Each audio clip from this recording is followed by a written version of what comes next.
مجھے یہ سمجھ نہیں آتی کہ انسان جھوٹ کیوں بولتا ہے۔ دیکھو، ہر انسان کا اعمال اس کے ساتھ ہے، ٹھیک ہے؟ جس نے جو کیا ہے نا وہ اس کے نامہ اعمال میں لکھ دیا گیا ہے۔ یہ ٹک ٹاک، یہ دنیا، سب دھوکے باز ہے۔ یہ ٹک ٹاک نے بھی یہیں رہ جانا ہے۔ ہم انسان ہیں، ہم نے اس دنیا سے جانا ہے۔ جو ہمارے نامہ اعمال ہے نا وہ ہمارے ساتھ جائیں گے۔ ہماری بات چیت، ہمارا دوسروں کے ساتھ رویہ، لہجہ، اگر ہم کسی سے خوشگوار لہجے میں بات کرتے ہیں تو وہ ہمارے ساتھ جائے گا۔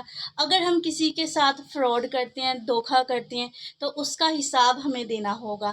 تو کل ایسے ہی ہوا میرے ساتھ، ایک بندہ وہ میرے بھی الزام لگا رہا ہے بھائی، تو میں نے کچھ نہیں بولا، اور آج اس نے اٹھا کے مجھے بلاک کر دیا۔ بھائی نہ تو میرا آپ سے کوئی لنک ہے، نہ میں آپ کو پرسنلی جانتی ہوں، تو آپ مجھے کیوں بلاک کر رہے ہو؟ اگر کر دیا ہے تو ویل اینڈ گڈ۔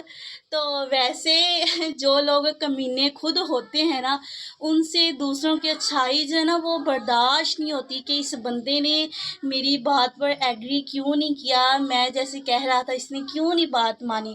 تو پھر ان کے پاس نا کوئی اور راستہ بچتا نہیں ہے۔ اپنی ان کے شرمندگی میں نا وہ دوسروں کو بلاک کر دیتے ہیں کہ میں اس کا سامنا نہیں کر سکتا، میں اس سے چھٹکارا کیسے پاؤں۔ تو اس بندے نے اٹھا کے کر دیا ہے بلاک۔ تو میں تو بے شمار تم پہ لعنت بھیجتی ہوں۔ الحمدللہ مجھے کسی کی ضرورت نہیں ہے، میں جو ہوں جیسی ہوں، الحمدللہ الحمدللہ۔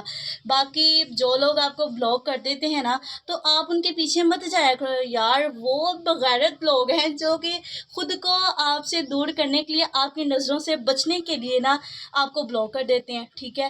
تو بس ٹھیک ہے، جو بھی ہے جیسا بھی ہے، باقی